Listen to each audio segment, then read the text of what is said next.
attention. Hello. It's nice to have you here, to peeking in on what we're doing on this station. Today we have a conversation with Chris Kokubo and Nathan Shepard, a marvelous couple uh, who took an adventure of a lifetime. But I'm going to ask them to introduce themselves and tell us about their background, and then we'll talk about the trip. So. My name is Nathan Shepard. I'm from South Starksboro, Vermont. I was born here in Middlebury. I teach at Mount Abraham Union High School. I'm a Spanish teacher, and I'm married to Chris. My name is Christiane, and I'm from São Paulo, Brazil. Mm-hmm. I'm the fourth generation of a Japanese family.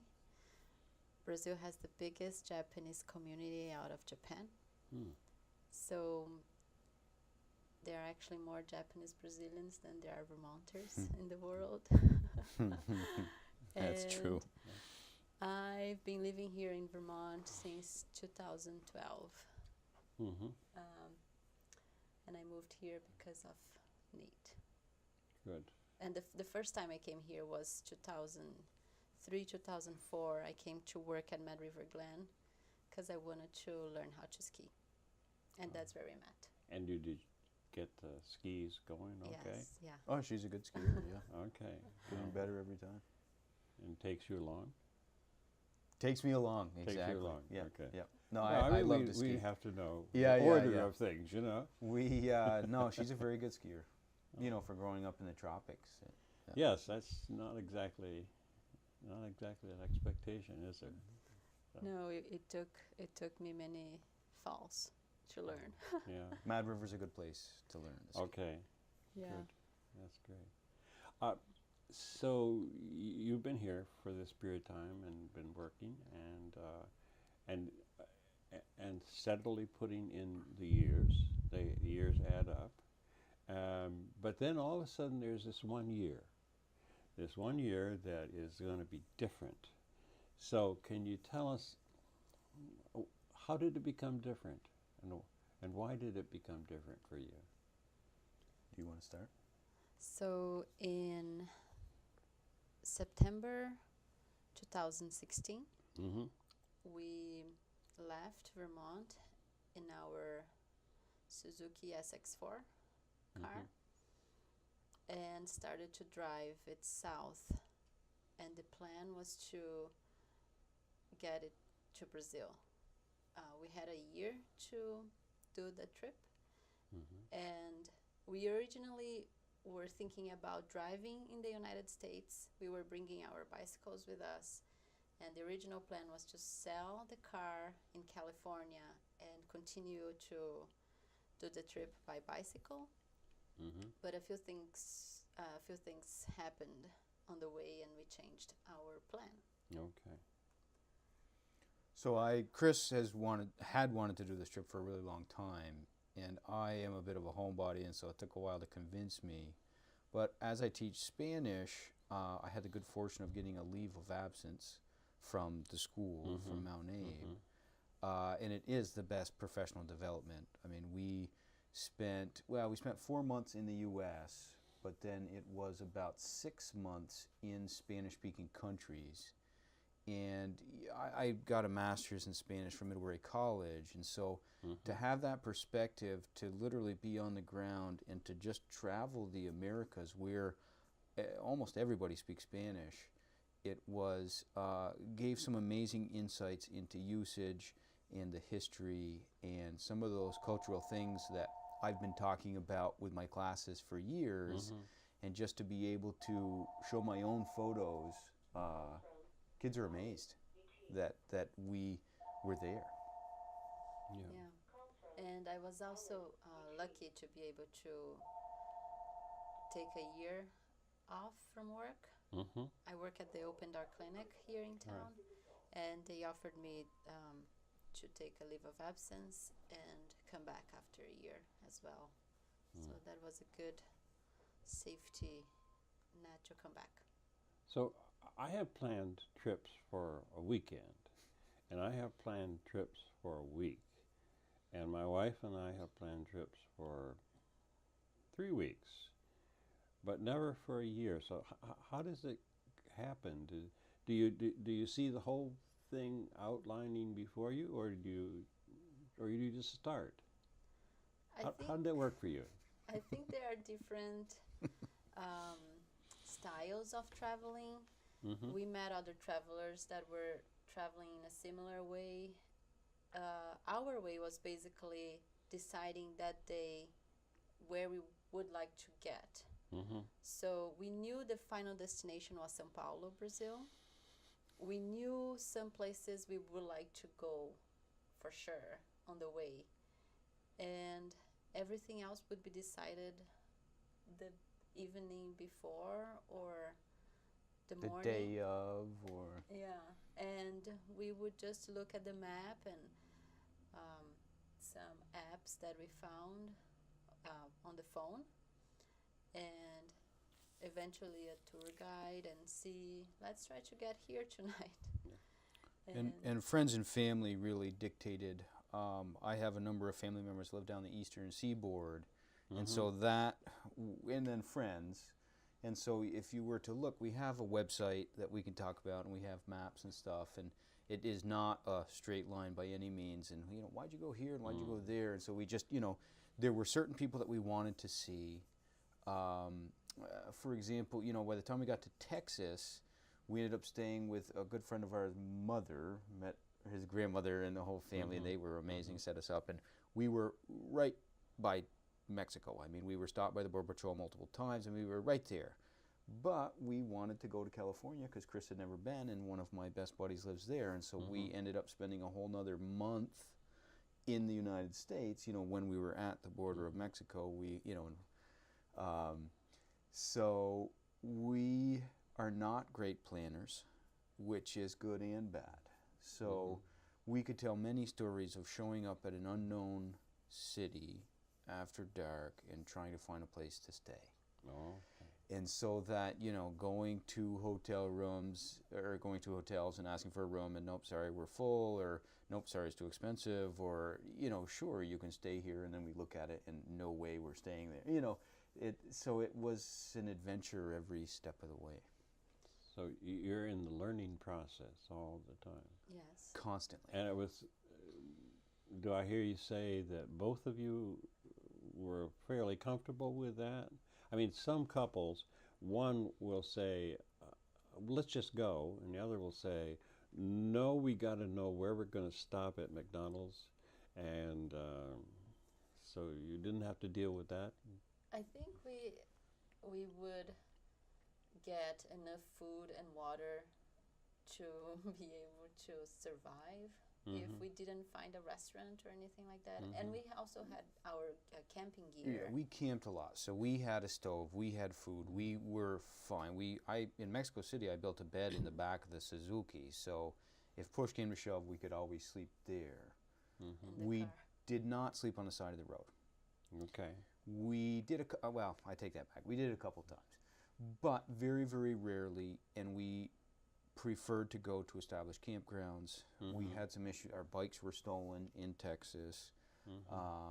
We had some issues with, they stole our mirrors in Mexico City. And so while we were fancy free in the sense that we weren't making plans and having to get to a specific place at a specific time, we did have friends that we were visiting, and so we would reach out to them and give them a timeline. But we also were flexible enough to stop wherever. And so you get hungry, you stop and eat. You get tired, you stop and sleep. And it can be a little unnerving, and I think much more so for me than for Chris. But again, it's every day is new. Every day it could be extremely trying, or it could be filled with unexpected bonuses. And also I feel that even when we planned, so the original plan was to drive to California and sell the car and then go continue by bike. The bikes were stolen in Texas, so we couldn't really the plan that we had Mm-hmm. fell apart. And then when we got to California, we were still thinking maybe we should just get rid of the car and keep going on public transportation. And then we listed the car online. Nobody was interested. We were going to get a very low price for the car. It didn't make sense. Then we decided to continue driving. So even when we had plans, Mm-hmm. we changed them. So Mm-hmm. what is the point of making a lot of plans when you know you'll have to change on a trip like this? So I think we planned minimally, and we reached our final destination with no. And that took you how long? To get to Brazil, I think we spent maybe a month in Brazil, so maybe 10 months. 10 months. Yeah, a little less So than we 10 did, months. yeah, we did know. Well, it wasn't decided from the beginning, but we knew by the first of the year that we were coming back to our jobs. Mm-hmm. So we crossed over the border. We spent New Year's Eve of 2016 in Mexico. In Mexico. So that was our first day over the border, and so then we knew what our time frame was, that we had to be back by August. So we had 8 months basically to go from northern Mexico to Sao Paulo. Which would be about how many miles? That's a great question. It's So- it was 30,000 miles total, 30,000 Yeah. miles. but My. we were at least 4,000 in the United States, maybe more, because we drove all the way down to Key West in Florida, and then Oh, you certainly did not we- go. we go the were not. straight route, did No, you? we spent a lot of time in Florida and went all the way to California, and so New Mexico. it was probably 23,000 miles or 24,000 miles Yeah. ish. But we didn't even know how many miles we had ahead of You- us, because we Not a good plan. and we didn't know, maybe we have time to go all the way down to Patagonia and then come north towards Brazil. Mm-hmm. So there wasn't really like, okay, we have 23,000 miles to complete in 10 months. Right. We didn't know that. We just knew we wanted to arrive in Right. Brazil, and we wanted to go. We didn't want to go north, in South America. We would like to follow the Andes up to Chile and then cross towards east. So we knew we wanted to go at least to reach Chile. Those were the type of decisions we were making. Okay, well, assuming we can get to South America, do we want to go along the coast? Do we want to go in the mountains? Do we want to go through the jungle? And so we knew, for example, we wanted to go to Machu Picchu in Peru. So, and I wanted to go, as the Spanish teacher, I wanted to go to more Spanish-speaking places. By the time we got to Costa Rica, and definitely in Panama, we were meeting Venezuelans. And every Venezuelan we met said, do not go to Venezuela. And it's getting worse. The And current time would exactly. would prove And so that. this was a couple years ago, and so people were just flooding out of the country because of the financial hardships and all of that. People said it was very dangerous, the inflation. In our Vermont plates, we stood out. We definitely stood out. Yes. And it's interesting because you always, when you meet people out of their country and they've left for a reason, they're normally not speaking very kindly of it. But we met, it must have been at least half a dozen before we even got to South America. And then in Colombia, we met even more. And so that was, I think, the point when we said, okay, well, there it is. We're not going further east. Once we hit Colombia, we're not going to go to Venezuela. We're just going to go south. And so those types of decisions. They become the decisions, what you learn on the road, right? Exactly. You really did have a learning experience. Was it what you expected when you conceived of this thing that said, we're going to go and go and go and go? I feel, being from Brazil, I always wanted to see South America. I feel I didn't have as much connection. I was always attracted to travel in South America, but I hadn't. So I really wanted to see the Latin American neighbors and the culture, and I don't know, there were so many things, and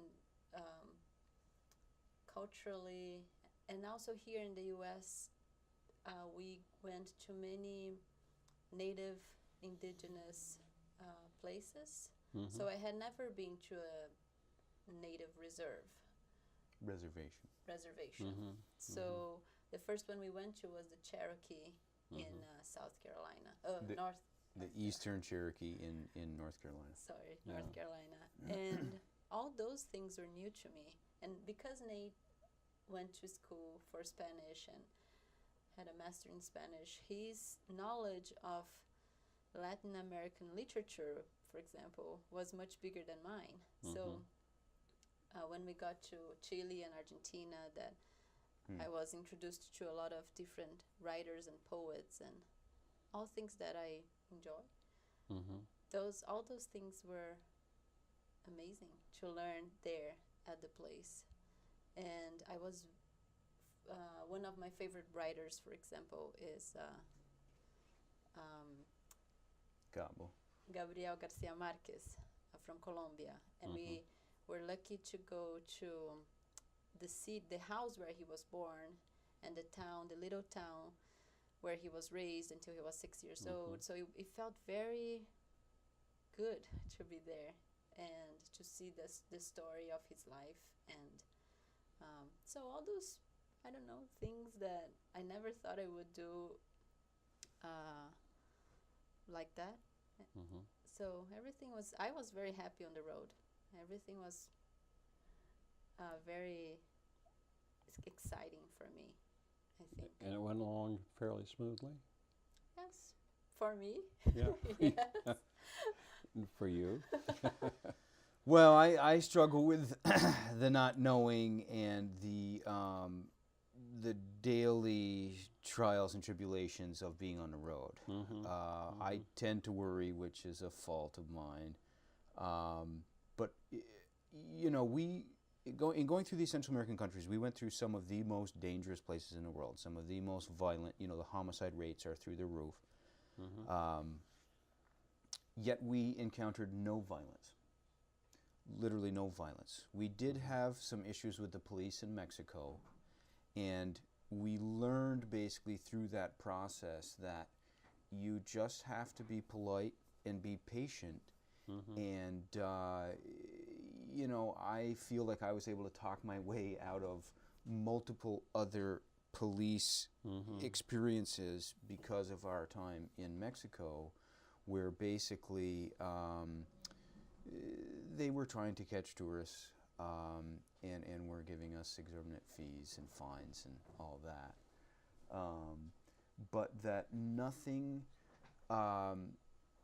other than that, and the bicycles, which was a very sad day, in all of these places where everybody was worried, everybody, you know, and we would see it on the news, we would be in places and see, you know, homicides and such. But I think that just paying attention, trying consciously to not put ourselves in dangerous situations, trying not to drive at night. Again, we didn't really have a lot of plans, so we would find ourselves in places that we probably shouldn't have been. I do believe that speaking the language really helped us in the sense that we could talk our way out of things. And that we, you know, Chris is very good with research, and we found a lot of things online where people said, oh, you know, we were here for 4 hours, you know, whether it's a border crossing or, you know, a police checkpoint, and we would be there for 20 minutes. And it was kind of like business as normal. I mean, we had all of our paperwork in order, and we, by the, I don't know, 10th country, you know what they're going to ask, and so we know that our car doesn't have a chassis number. We just use the motor number, you know, the engine number, and you know, that type of thing. And so I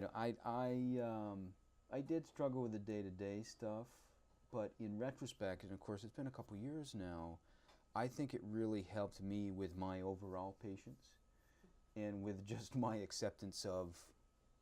Yeah, that was a question I was going to ask you. What did you feel that you learned from this experience, and both for yourself and as you look at your relationship with others, but also look at other people's relationship to each other.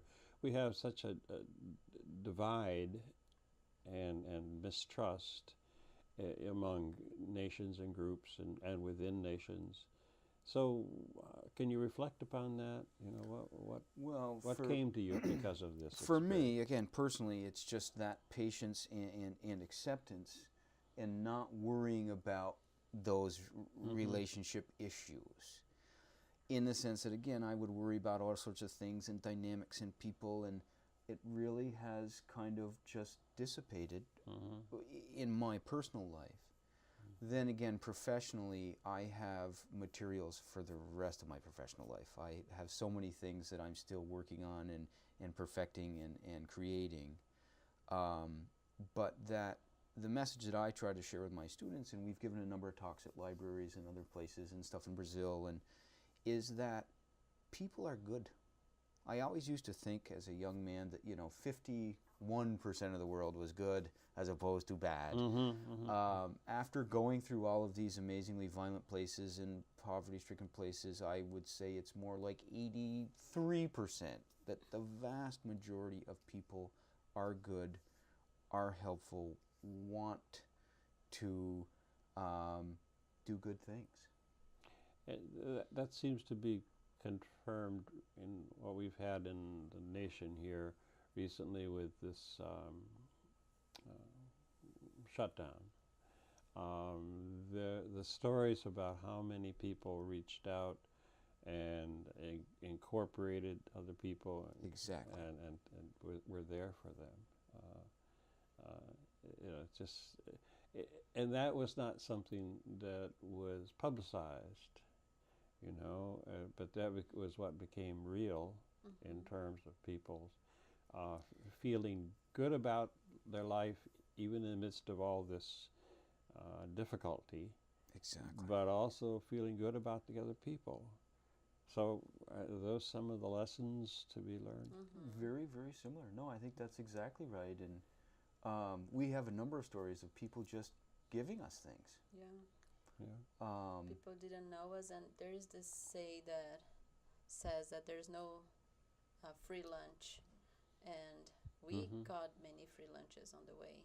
Not only lunches themselves, but lunches, but lunches too, and breakfasts and dinners. But I think that if you read the news, and because those good things don't really show up in the news.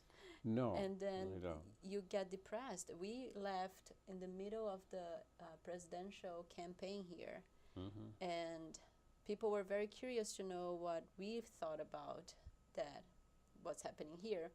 And I think politically it is being sad for us to see what is going on all over the United States and Central America and Brazil and South America in general and the world. And I feel that when you travel like this, it doesn't need to be a 1 year travel, but when you travel and talk to people and see,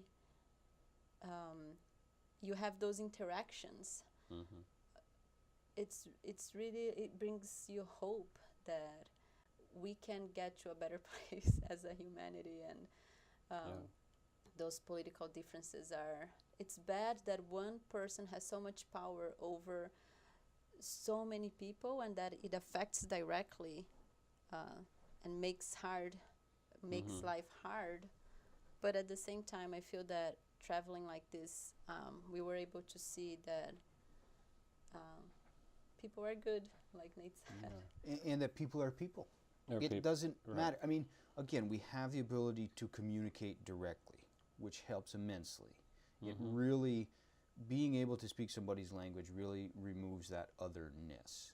And but also, I think that we had this trip, and we talked to many people because we can speak the languages. But even most of the travelers we met couldn't speak Spanish, and they were connecting as deeply as we were to other people in different ways.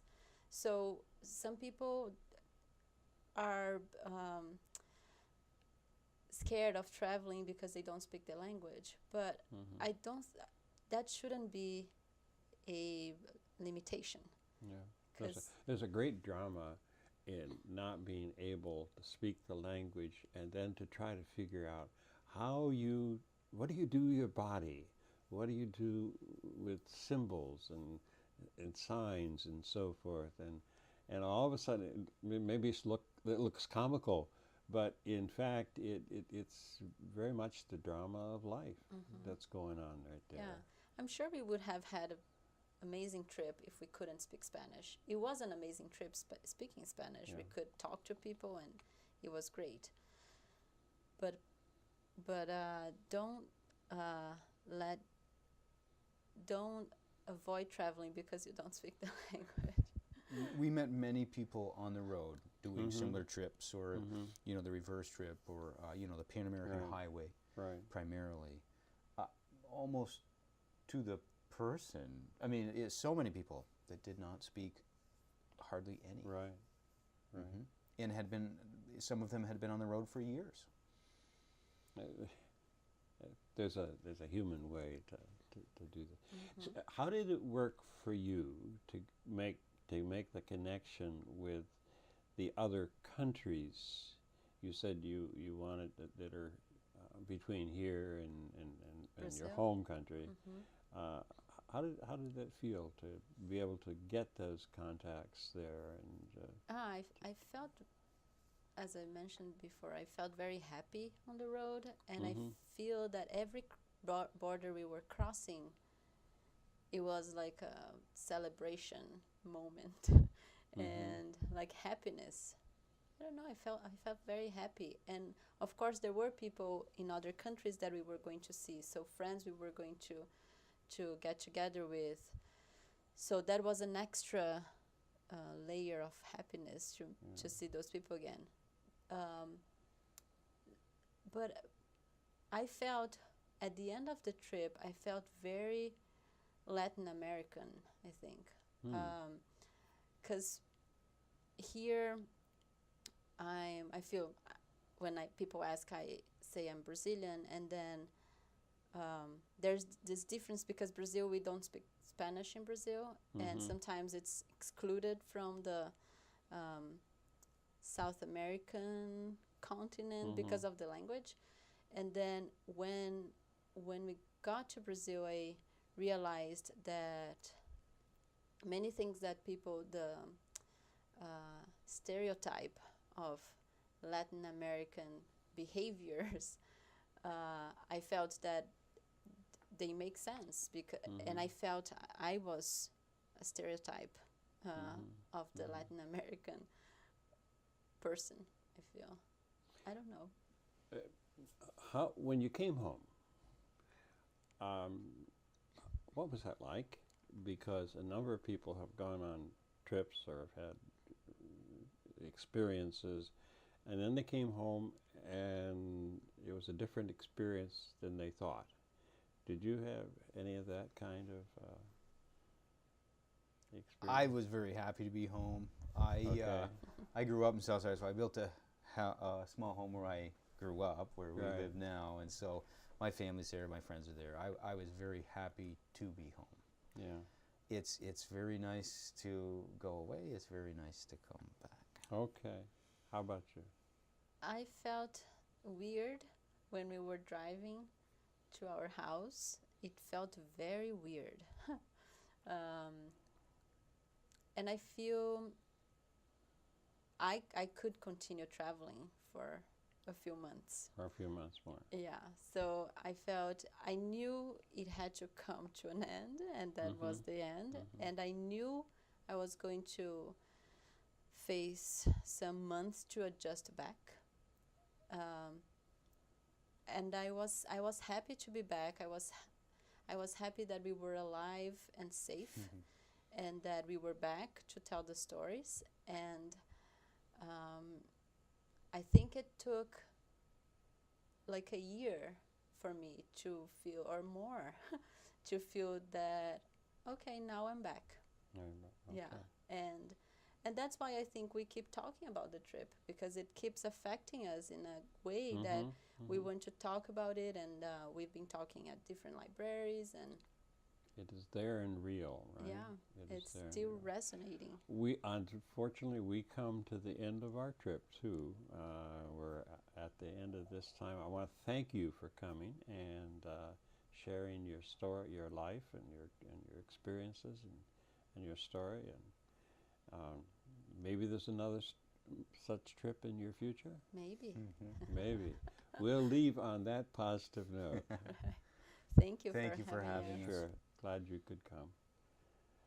Glad you enjoyed us. You joined us for this conversation. And may you think about your trips, and may you think about your coming home.